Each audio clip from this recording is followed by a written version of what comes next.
Greetings, everyone, and welcome to Back to Ashes. My name is Phoenix. To the elites, thank you so much for your dedication and love. It is reciprocated. If you are new to the channel, as you can see, I'm not AI. I'm right here on the screen with you. For those of you who don't know me on screen, hi. Welcome to the channel. If you begin to like what you are hearing, please leave a like and a comment below. If you'd like to become part of the channel, hit that subscribe button and make sure you set your alerts to all. That way you know every time I upload a video. Moving along with the intro here, it is time for me to read you true bizarre ghost stories. So grab your dog, grab your cat, grab your husband or wife or significant other, whatever it takes to get you comfortable, and let's get going with this vocal melatonin. Right after this intro, there will be an ad. Right after the first story, there will be an ad. And after that, there will be no more ads within this video.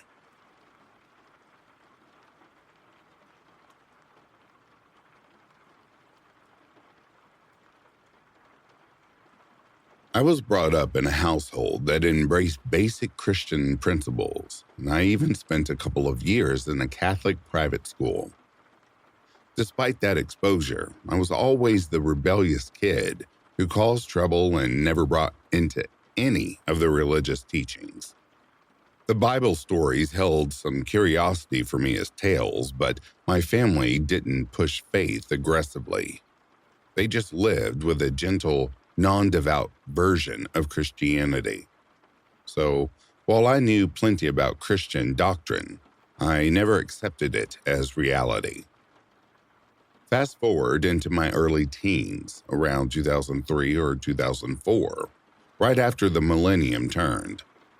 At age 12, I drove headfirst into everything eerie and unexplained. Ancient aliens, conspiracy theories, hauntings, psychics, Wicca, the Illuminati, and especially anything demonic. I devoured books, scoured websites, the works. It fascinated me endlessly, though I had zero proof any of it was real. Things shifted when my parents decided to relocate. They found what seemed like the ideal house and were on the verge of buying it. My mom wanted my grandmother to see it first.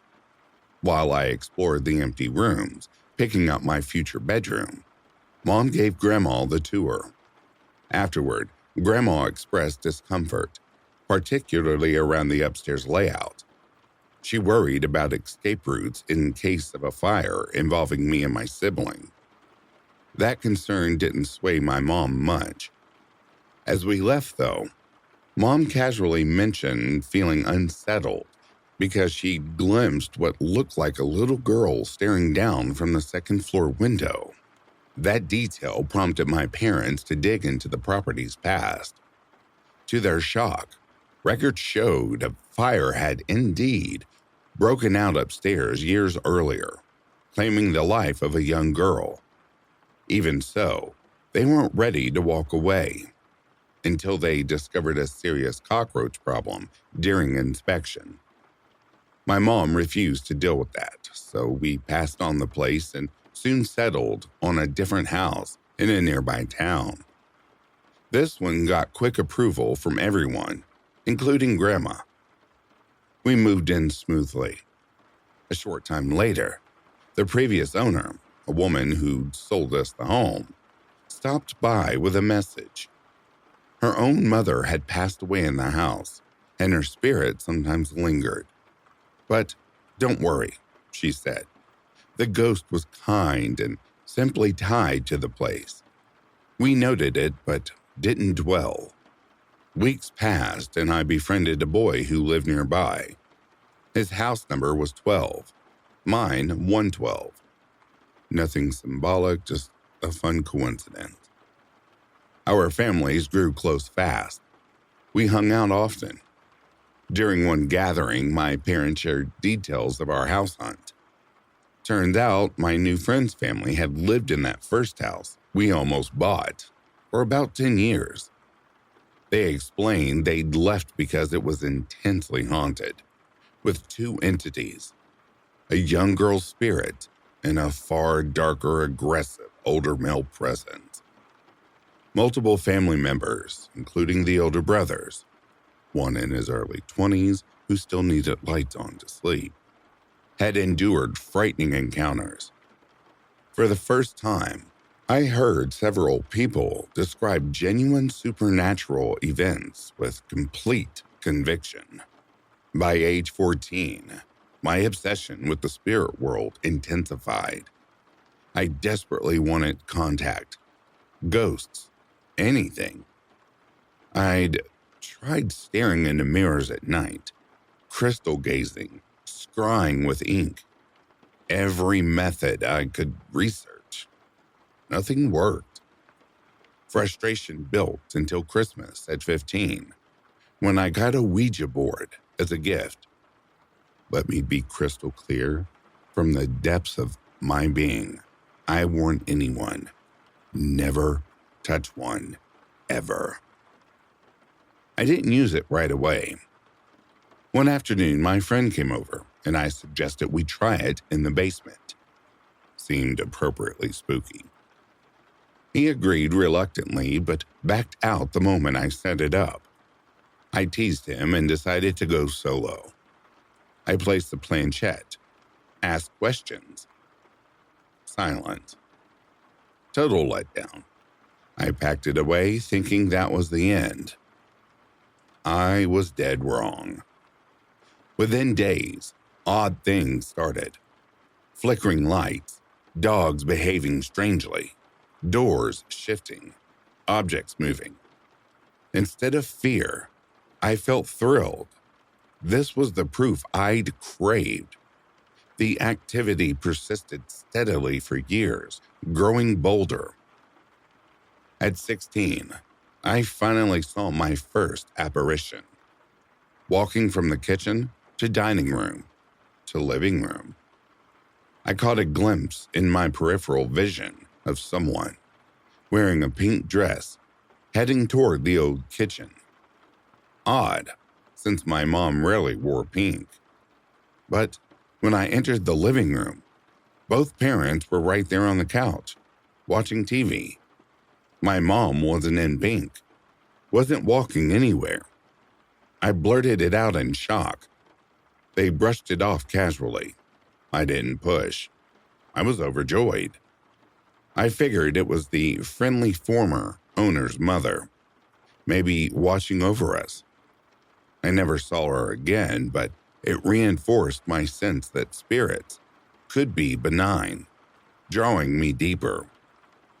Unfortunately, that comfort was misplaced. Over the following couple of years, the atmosphere darkened. Insomnia gripped me. Certain rooms turned freezing for no reason. Knocking echoed endlessly. Items flew from shelves and closets. Electronics malfunctioned wildly. Batteryless toys spoke. Lights cycled on and off. TVs blasted static at full volume, even unplugged. These weren't explainable glitches. They defied physics.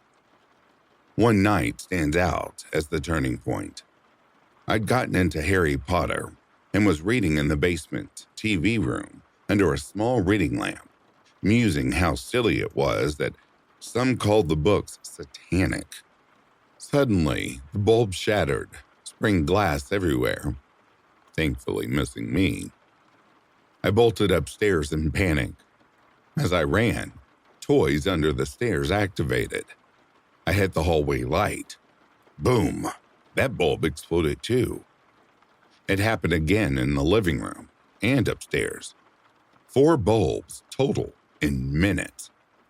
I tried rationalizing. Bad wiring? But the timing and pattern screamed otherwise. Fear settled in permanently. Everyday life became exhausting. Closets bursting open despite locks and barricades.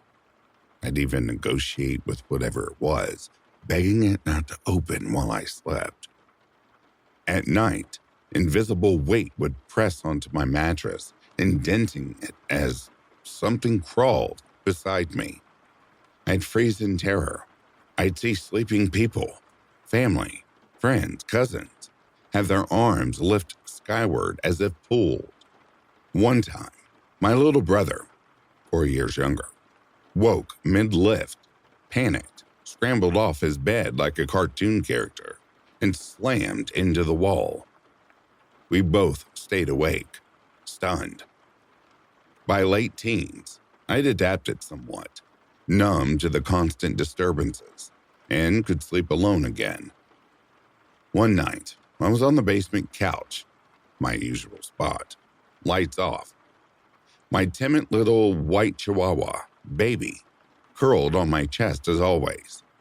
Suddenly, she leaped up, hackles raised, growling fiercely into the black. Something she'd never done. She was protecting me. Then, she whimpered, tail tucked, and fled. Before I could react, an immense force slammed my arms to my sides and pinned me flat. It felt like being shoved backward through the cushions, as if my very essence was being torn out. Nothing visible was there, just pure, overwhelming malice, a hatred so profound and alien, it felt like staring into something that wanted to erase me completely. In those endless seconds, maybe 10, terror blanked my mind. I knew instinctively this was demonic, from hell itself, no question. When it released, I sprinted upstairs in my underwear, lights exploding behind me again. I burst into my parents' room, shaking and screaming. They wouldn't wake. Same with my brother, like they were in a deep coma. Desperate, I climbed into bed with them, pulling covers over us. It followed. The pinning repeated, over and over, crushing my spirit, breaking me down. After maybe the 10th time, hopelessness consumed me. I was on the edge of total collapse. Then, from childhood echoes, one desperate thought: pray to Jesus. In that instant, I cried out to him, and everything ceased. Instantly, completely. That was 15 years ago. Not one incident since. No lingering presence, no chills, nothing. The shift was absolute. For the next year, I prayed earnestly every night, 15 minutes minimum. My faith deepened, though I pray less formally now. It's stronger than ever. The morning after, I told my parents. They listened, skeptical but supportive, realizing the Ouija board had kicked it all off. I researched disposal. Burn it. So we took it to the backyard fire pit. I couldn't even be near it. My mom handled it. Years later, Mom revealed it wouldn't burn. They soaked it in gasoline. It sat untouched by flames. Eventually, they trashed it, watching the garbage truck haul it away. Presumably, it got destroyed later. Whatever worked, nothing returned. One final note. My stepdad was who I called Dad then. When I later shared with my biological father, he confessed similar intense hauntings in his youth as a skeptic. Until he called on Jesus, and it stopped. Makes me wonder if there's some family vulnerability. I've considered mental health angles. Doctors consistently say I'm fine. And crucially, it all vanished the second I invoked Christ. Coincidence? Hardly. I left nothing out or exaggerated. This is my raw experience. I'm happy to answer questions if anyone wants more details.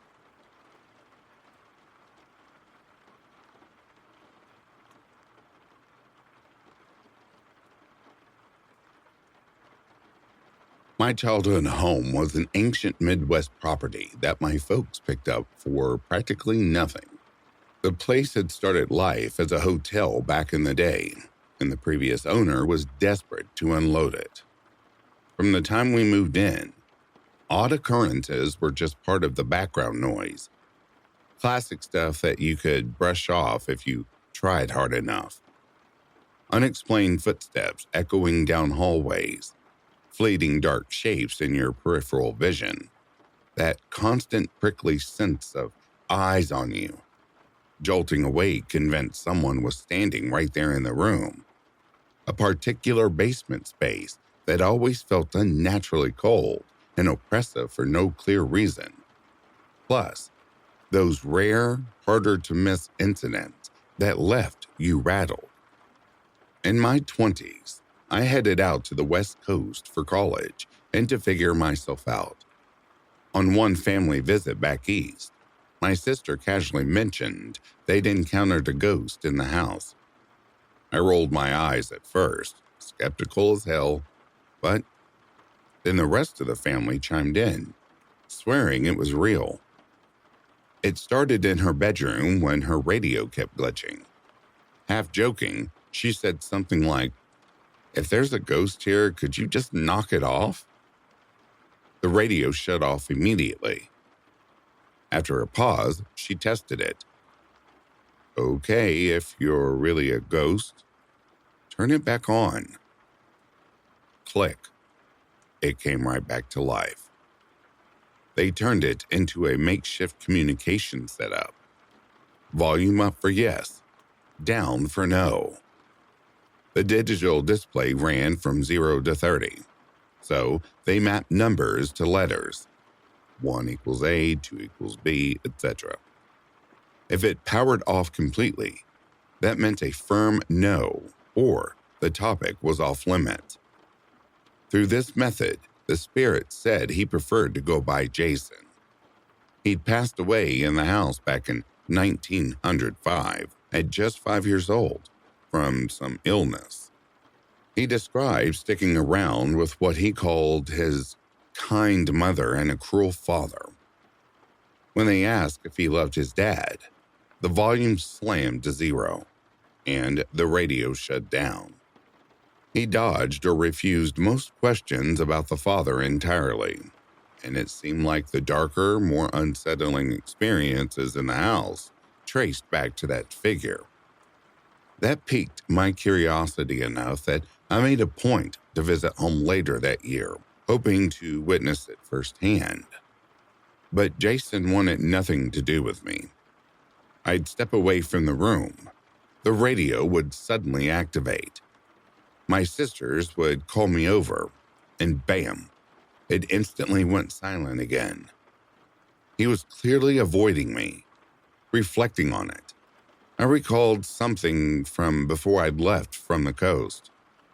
One night in bed, I'd felt a small hand tousle my hair in a light, playful way. I panicked, leaped up, flipped on the light, grabbed something heavy from my dresser, and shouted something macho-like, "You have no idea who you're dealing with. If you touch me again, you'll wish you hadn't. Back off." In response, several framed photos on my desk hurled themselves to the floor. I crashed at a friend's place that night. During my visit, after yet another non-interaction, I spoke aloud into the air. "Look, if that was you messing with my hair back then, I think you were just trying to say hi or play. I got scared and overreacted. I was a jerk about it, and I'm sorry. I get why you'd rather not deal with me." The radio flicked on. I asked, "Are you the Jason everyone's been telling me about?" Volume up. That means yes. "Did I yell at you the night before I moved?" Another yes. Then it eased back down. "I'm really sorry. Any chance we could start over and be friends?" Volume up again. It felt surreal. He'd made friends with some of our family acquaintances too. to show he wasn't just a malfunctioning radio.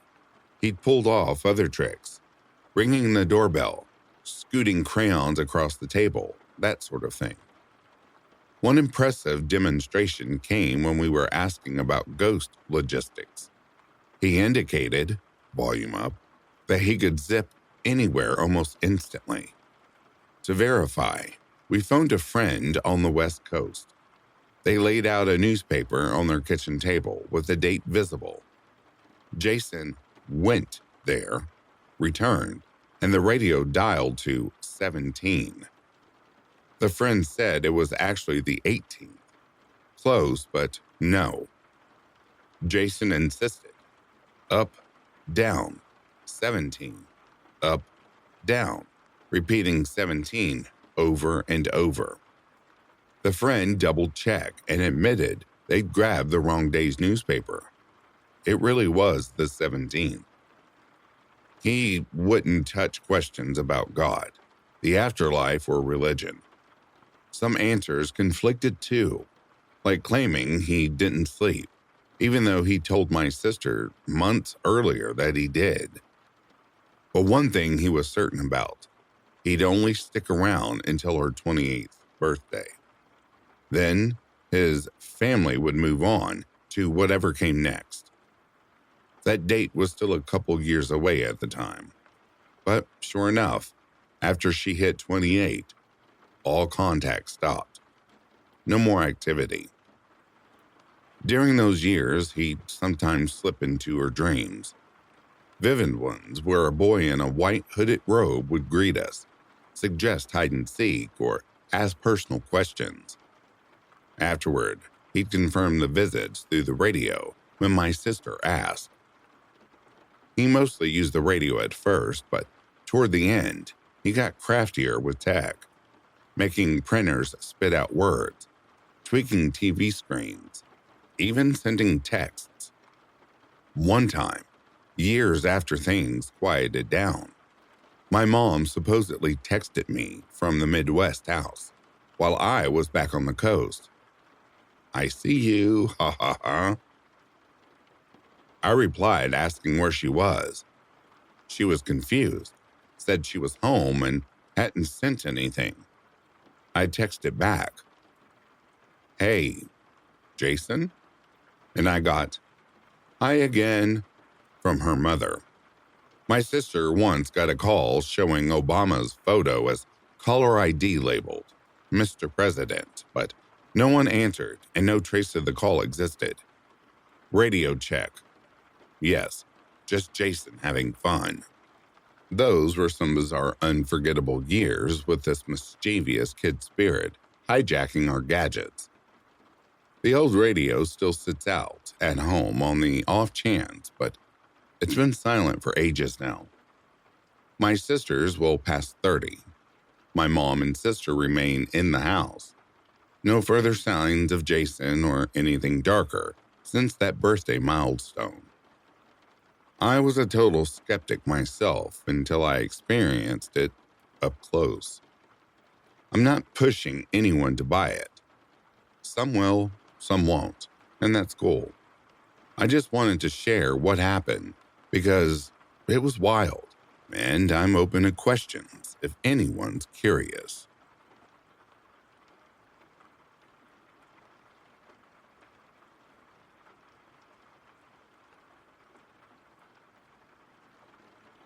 As a parish priest in a quiet little town, I handle my share of pastoral duties, some joyful, others heavy. Among the harder ones are the funerals. It's not just the finality of death, it's the raw grief you encounter and the families left behind. So when I drove to 58 Made Up Lane, keeping the real details private, for a bereavement visit to help plan a service, I braced myself for the usual atmosphere of sorrow. I parked, walked up the neat garden path, and was met at the door by a pleasant man in his mid-30s. He greeted me with a warm handshake, a broad smile, and said he'd been expecting me. Nothing out of the ordinary there. Funeral plannings often involves several relatives, and sometimes a younger family member like a son or grandson takes the lead in hosting. I stepped inside. The hallway carried a faint, stale odor, the kind that settles in unused spaces. A row of shoes stood nearby along the baseboard. I asked if I should slip mine off. He waved it away politely, insisting it was fine. He was so courteous and cheerful that I felt almost rude keeping them on, so I removed them anyway, though it always feels a bit awkward in someone else's home. He guided me toward the living room.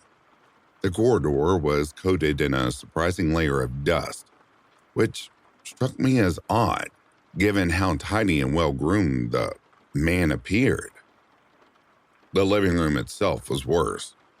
When I lowered myself onto the offered couch, a soft puff of dust rose around me, forcing me to muffle a cough. My host didn't seem to register it. He kept up a stream of friendly small talk, asking after my week, my health, the parish, smiling the entire time. The room was filled with the sort of things you might find in an elderly person's home. A large display cabinet crammed with old china figurines and assorted ornaments. No one else had appeared yet, so I assumed this might be the deceased former residence. And perhaps this friendly fellow was a grandson or nephew helping out. The family weren't regular parishioners, and I'd left my notes from the funeral home in the car, so I had little to go on. We talked, or rather we chatted amiably, for what must have been 10 minutes or so. Strangely, the conversation itself escapes me now. It was light, inconsequential. I noticed his single armchair was just as dusty as the couch, and he wore an old-fashioned cardigan and brown trousers that seemed more suited to a man twice his age. Then, with a sudden alarm, he jumped up, another swirl of dust, and apologized profusely for not offering me anything to drink. Would I care for a cup of tea? I said yes, of course. He disappeared into the kitchen, and soon I heard the familiar hiss and gradual whistle of an old stovetop kettle coming to the boil. While I waited, I glanced around. The framed photos on the walls were obscured under such thick dust that the faces were impossible to discern. I stayed seated, not wanting to seem nosy by getting up to look closer. The whistling stretched on, and on, far longer than it should have. The water would be boiling away by now, the kettle nearly dry. Concerned, I rose and stepped into the kitchen. I switched off the burner first. The room was empty. The back door was closed and, judging by the undisturbed dust on the handle and frame, hadn't been touched in ages. No other exits except back through the living room or into a small pantry. No windows open. My pulse quickened irrationally as I bent to peer under the kitchen table, half expecting to see that same smiling face looking back. Nothing. Just more dust. Where had he gone? I returned to the hallway and called up the stairs. Silent. I placed one foot on the bottom step, then stopped. Something, an instinct, a quiet prompting, told me not to go any further. I listened to it. Instead, I went back for my shoes. The neat row I'd seen earlier was gone. Only my pair remained. I slid them on quickly, feeling oddly exposed, murmured a goodbye into the empty air, and walked briskly to my car. Once inside, I grabbed my notebook. The address listed for the family visit was completely different, 15 minutes away in the opposite direction. I had no idea how I ended up here or where I'd pulled this address from. I phoned the actual family, apologized for the delay, blaming traffic and a sudden parishioner need, and drove over. Their home was a straightforward modern place. The window, a kind woman in her 70s, now lived there with her son. Her husband had passed several weeks earlier. Paperwork had delayed things. As we sat discussing hymns and readings, my eyes drifted to a framed photo on the mantel. The window and her late husband. He was dressed in exactly the same dated cardigan and brown trousers I'd seen earlier. A coincidence, surely. Then came the tribute photos for the service. Among the older snapshots, him as a younger man in his 30s. The resemblance was unmistakable. Same features, same build. It was him. I kept my composure, said nothing to upset them, but casually asked if they'd moved recently. Yes, they had. Their previous home? Precisely the address I'd just left. I never found any record of that old address in my notes. It hadn't been mentioned by the funeral directors, yet somehow I'd been drawn there. Near the end of our meeting, the widow said quietly, "I wish Harold had met you while he was still with us. In his final days, he was quite confused, but he kept repeating that he needed to speak with a priest. We never learned what about. I think he would have felt peaceful talking to you. I never discovered what weighed on him either. During our strange encounter, if it truly happened, he gave no hint of confusion or unfinished business. Whatever it was, I pray he found resolution before the end. The old house is slated for demolition soon, part of some new building project. I hope nothing grim turns up in the foundations when they dig. But a quiet part of me suspects the full story may stay buried with Harold."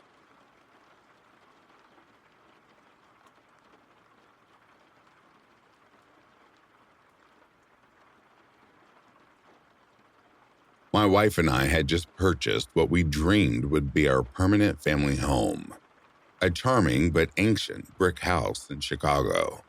These vintage brick builds aren't everywhere in the U.S., but they're more common here, and we scored an incredible bargain on this one. It needed extensive renovation, yet that only added to the appeal. The low price made the sweet equity worthwhile. We dove headfirst into the remodeling projects with genuine excitement. The final major task was demolishing an interior dividing wall. That's when one of the contractors waved us over to inspect an unusual discovery tucked inside the brickwork. A sizable glass jar packed with murky fluid. I carefully extracted it from the cavity. At first glance, through the thick layer of dust coating the outside, it appeared to hold something fetal-like, prompting a momentary wave of revulsion. We wiped away the grime, very cautiously, without ever unscrewing the lid. Who in their right mind would? And what emerged was far stranger than anticipated. Floating inside was a grotesque, baby-sized figure. A scrawny, fur-covered body paired with a rodent-like head. Possibly a large rat's. Sections of skin had slothed away, exposing clean patches of bone in what looked like intentional patterns. The eyes remained eerily intact, jet black, wide open, and fixed in a perpetual glare, while the mouth pulled back in a frozen snarl. It strongly resembled the diminutive demons or imps depicted in old religious carvings and medieval illustrations. We knew odd finds like this aren't unheard of in old houses. Witch bottles containing nails, hair, urine, or personal tokens were once sealed into walls as protective charms against curses. Time capsules sometimes turn up too, stuffed with photos, mementos, or locks of hair. Darker still are the documented cases of miscarried or stillborn infants preserved and hidden within structures, a grim practice whose reasons remain obscure and unsettling. For a split second, I feared we'd uncovered one of those tragic remnants. But no, this was something entirely different. As rational 21st century adults, my wife and I were captivated rather than repulsed by the macabre curiosity. Handing it over to a museum never crossed our minds. We wanted to keep this oddity. We consulted a veterinarian friend, the nearest thing we had to an expert in preserved specimens. He arrived, skeptical, insisting we should alert authorities. After close inspection, through the glass, though, he burst out laughing. It was a classic hoax, an antique one, likely dating back 80 years or longer. The head of a rat had been expertly stitched onto the body of a small monkey, or perhaps a similar primate part, with clear signs of taxidermy visible upon closer look. Seams, stitching lines, the works. We'd fallen for a very old, very effective joke. Intrigued by the prankster's long game, planting something they'd never witnessed being found, I researched the house's history around the estimated creation period. The longtime owners, then, were an older couple whose only son had enlisted during the war, shipped from the West Coast to Europe, and killed almost immediately in combat. A local historical write-up later mentioned the horrific detail: his head obliterated by enemy fire. That detail, combined with the rat-monkey hybrid, sent a morbid chill through me. But the plot thickened further. Years after the loss, a veteran from the son's unit appeared at their doorstep, claiming close friendship. The grieving parent welcomed him almost too readily, treating him like a replacement son. He moved in permanently and lived with them for years. Among returned letters from the wife, named Margaret, she described this surrogate, let's call him Randy, as incredibly helpful, especially with home repairs. She specifically praised his work fixing up the living room fireplace breast wall, precisely the spot where we uncovered the jar. It seemed Randy had bricked the grotesque creation into that very wall during his renovations. The couple appeared oblivious to its presence. My wife's guess: perhaps the item held private significance between Randy and the deceased son. Some inside joke tied to desert rats, monkeys, wartime nicknames, or who knows what. Strangely touching, in a twisted kind of way. We decided the piece deserved pride of place. We dubbed it Vantis. Neither of us can agree who came up with the name, and set the jar on the mantel for our housewarming gathering.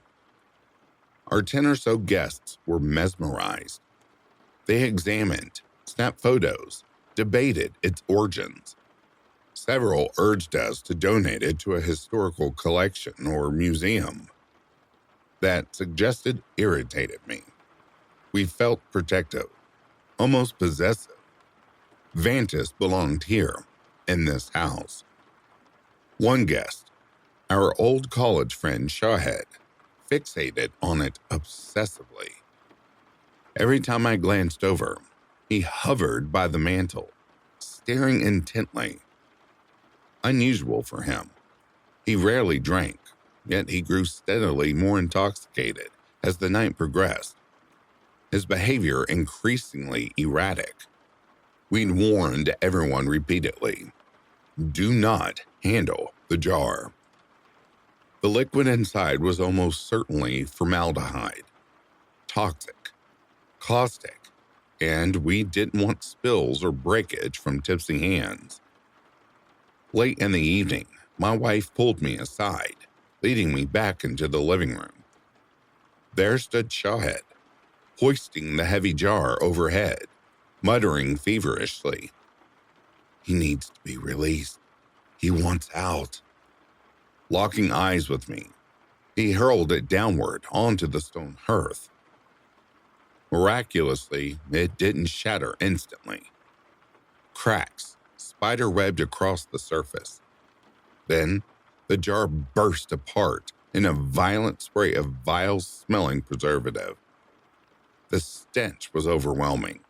Sharp formaldehyde, undercut by rotten egg sulfur, and a cloying floral rot, like wilted lilies left to decay.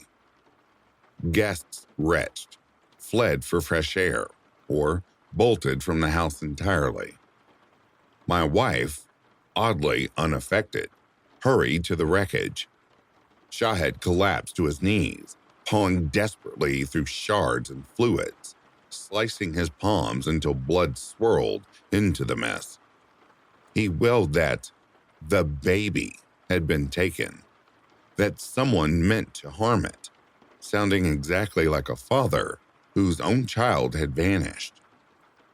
Vantis was simply gone. No trace of the stitched creature amid the debris. The party ended in chaos.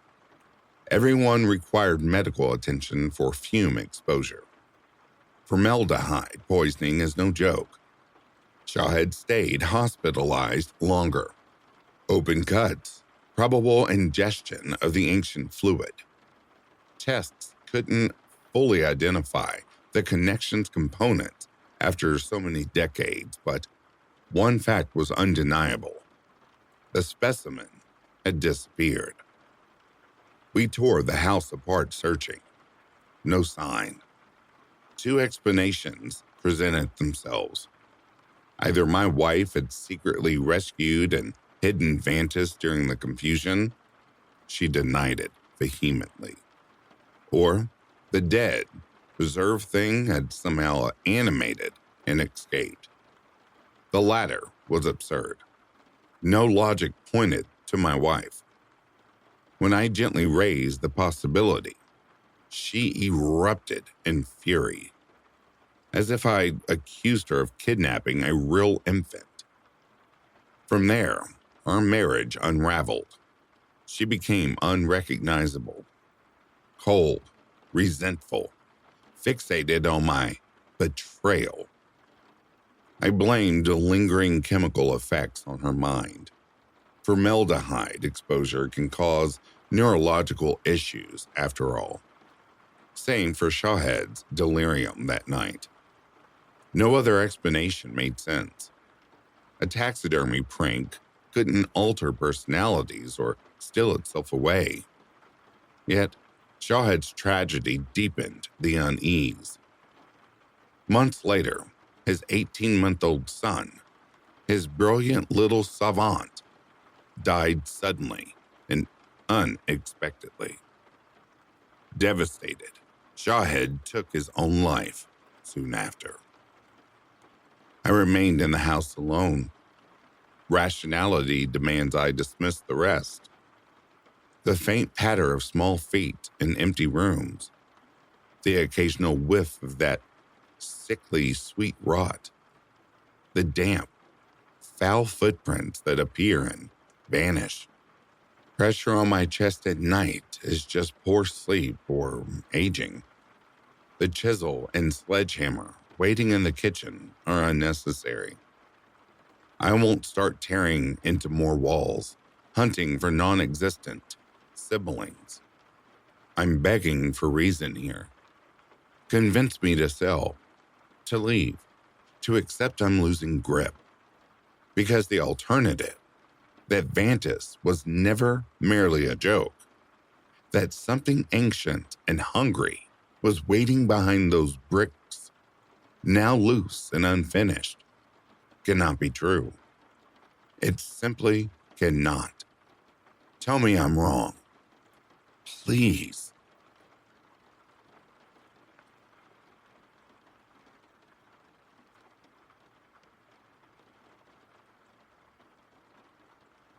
As a teenager in the 1980s, my family relocated to a narrow Victorian terraced home on Wyvern Terrace in a quiet British town.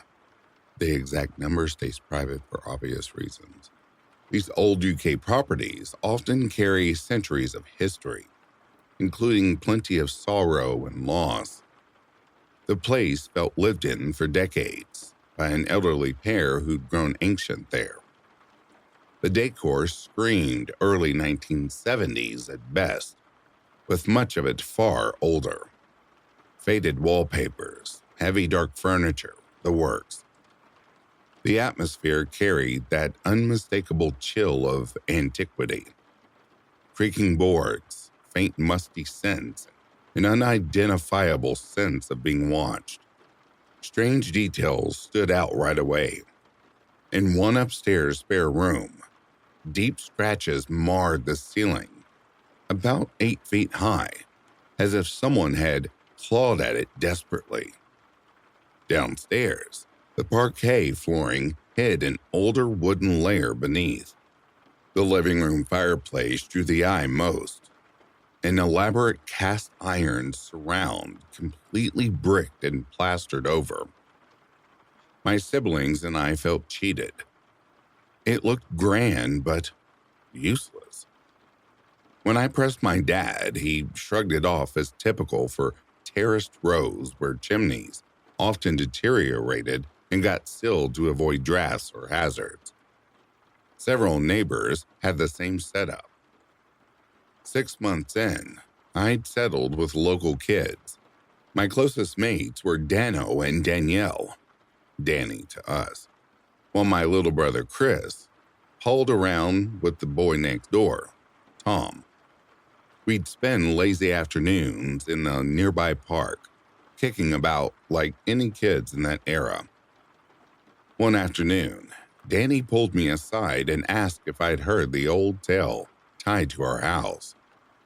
I mentioned the basics I'd picked up, but she shook her head.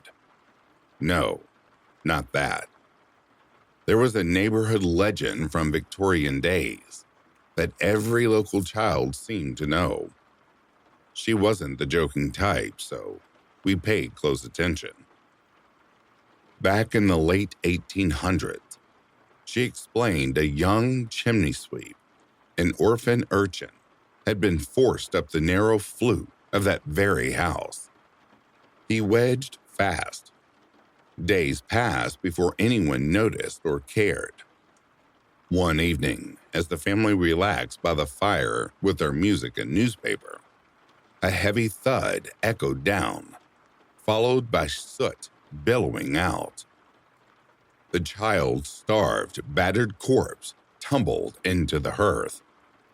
But according to the story, he wasn't quite done yet. A frail arm lifted, and in a hoarse whisper, he managed one broken phrase. I fell. Then he died. Chris and I headed home, half laughing, half accusing Danny of trying to scare us. She insisted it was real and just warned us to watch out for the boy who fell.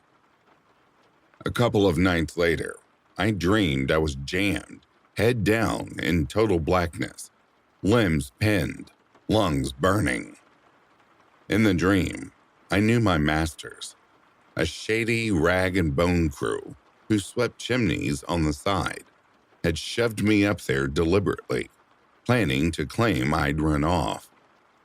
Whether that came from my recent readings about Victorian climbing boys or something else reaching out. I can't say. I don't claim it was supernatural, but I can't dismiss it either. After that, every time the family gathered in the living room for telly, my eyes kept drifting to the sealed fireplace. It unnerved me. Then a big storm rolled in, lasting days, and eerie moans whispered through the bricked-up stack. I tried reassuring myself. The flue was block solid. What could happen? Maybe a muffled thump at first. Perhaps if I felt sorry for him, his restless spirit might find some calm. One Friday evening, my parents were out at Chris's school nativity. No chance I was tagging along with that. Danny and Dano came around. We played Mega Drive until they headed home. Dano left first. Danny lingered at the doorstep saying goodbye, probably nursing a quiet crush, though teenage me missed every hint. I asked her to clarify the legend. If the chimney was plastered shut, what danger was there? She looked serious and said, "The boy who fell doesn't only come down the chimney. He can drop from anywhere."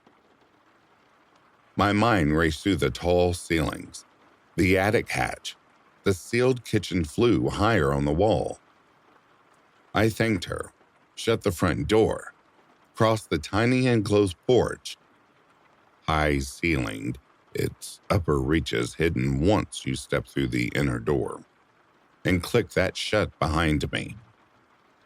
Then came the sound, a heavy, child-sized drop landing somewhere in the porch I just left, followed by that same rasping croak.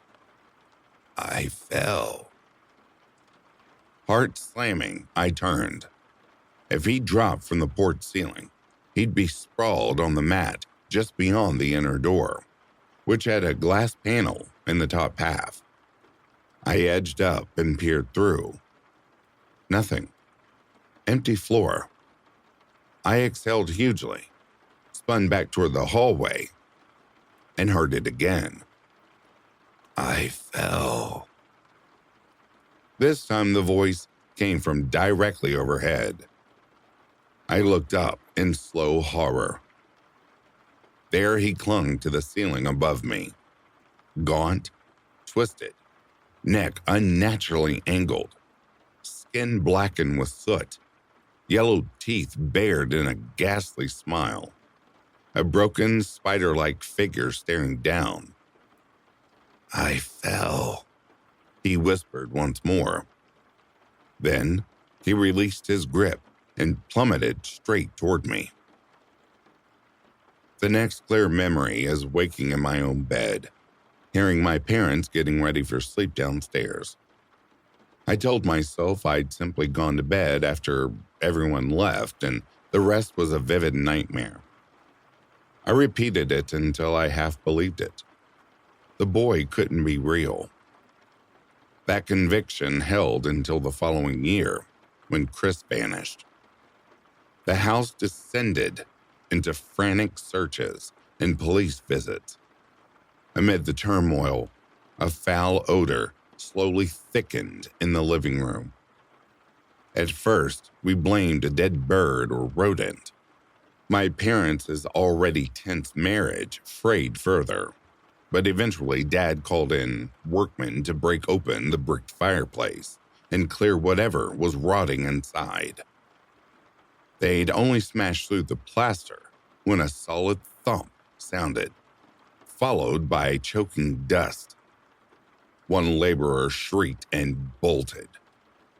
I edged forward. Some part of me already knew.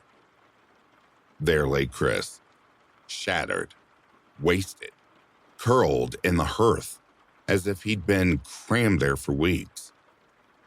No satisfactory explanation ever emerged. Tom's family next door took the blame. He confessed they'd been messing around on the roof via the attic skylight. The official story: Chris somehow went out alone later and tried descending the old unused chimney.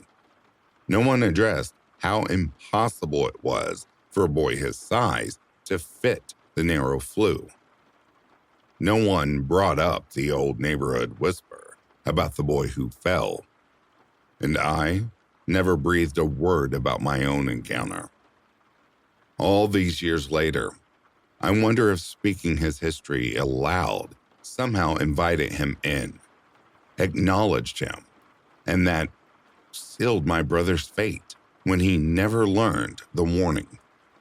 Now the house holds two boys who fell, and I fear it won't stop it too.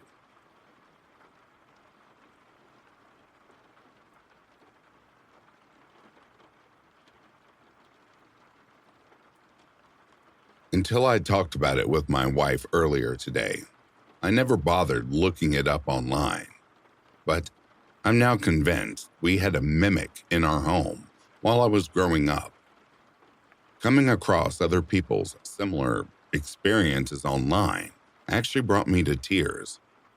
I've shared these incidents with folks over the years, and they've always stayed vivid in my memory.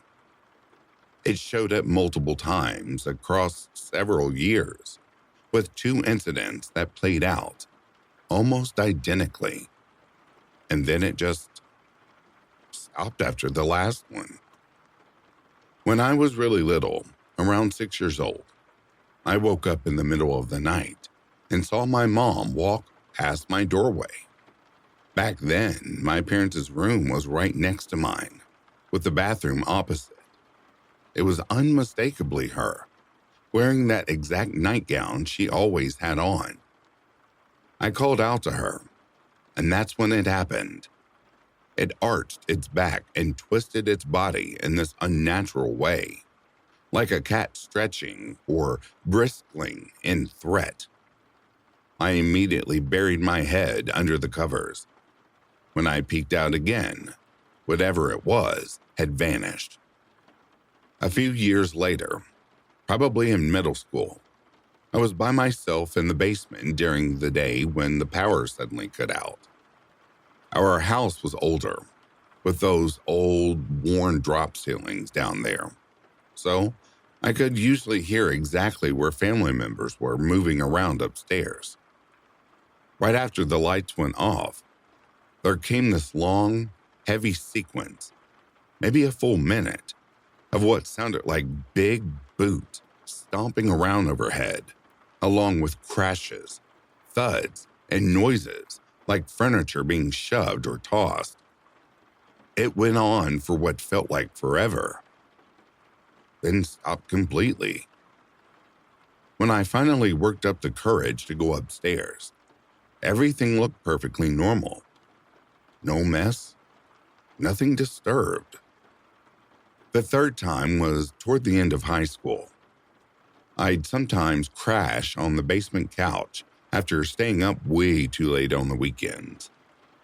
One time I woke up, glanced over the back of the couch, and there was what appeared to be my dad sitting at the family computer. The basement lights were off, but the monitor's glow lit him up.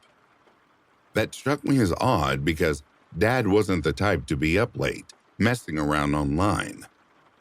I called out to him, and again, it did that same thing as before. Its posture shifted, bristling aggressively, turning hostile without ever facing me directly. I dropped back down for a moment, trying to calm my racing heart and convince myself I wasn't imagining it or half asleep. When I looked again, it was gone. I wasn't dreaming. I got up right after, headed upstairs, and stayed awake for hours. Finally, a few years into college, I came home really late one night. The hallway leading to my bedroom had this bizarre, intense cold spot, way chillier than anywhere else in the house. I knew something felt wrong. but I tried to brush it off and act logical. I climbed into bed, facing away from the edge, and suddenly felt the mattress dip, as if someone sat down on the far side. I froze. Then a hand rested on my shoulder, and in my dad's voice, soft, calm, not at all menacing, it said, "Hey, wake up." But I was wide awake the whole time. I bolted upright, and the room was empty. That last one had this strange sense of closure I can't quite put into words. I kept living there full time for another couple of years while finishing school, came back from extended visits afterward, and even moved home full time again for about 6 months during a career switch after an out-of-state job. Nothing unusual ever happened again.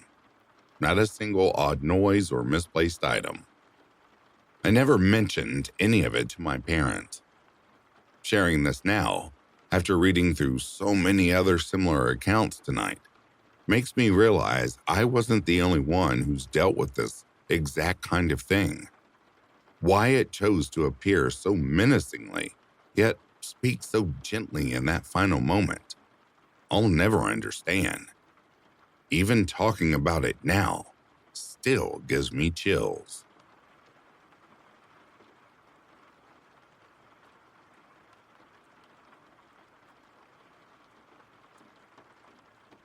And that, dear listeners, brings a close to these true bizarre ghost stories.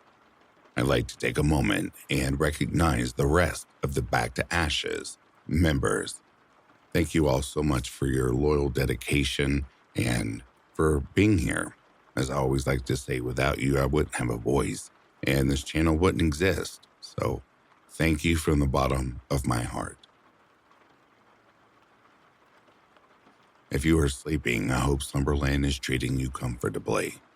If you're awake, I hope you've enjoyed this collection. Until next time, please stay vigilant and take care of yourselves. I'll be reading to you soon. Have yourselves a good morning, a good afternoon, or a good evening. Peace, love, and light to you all.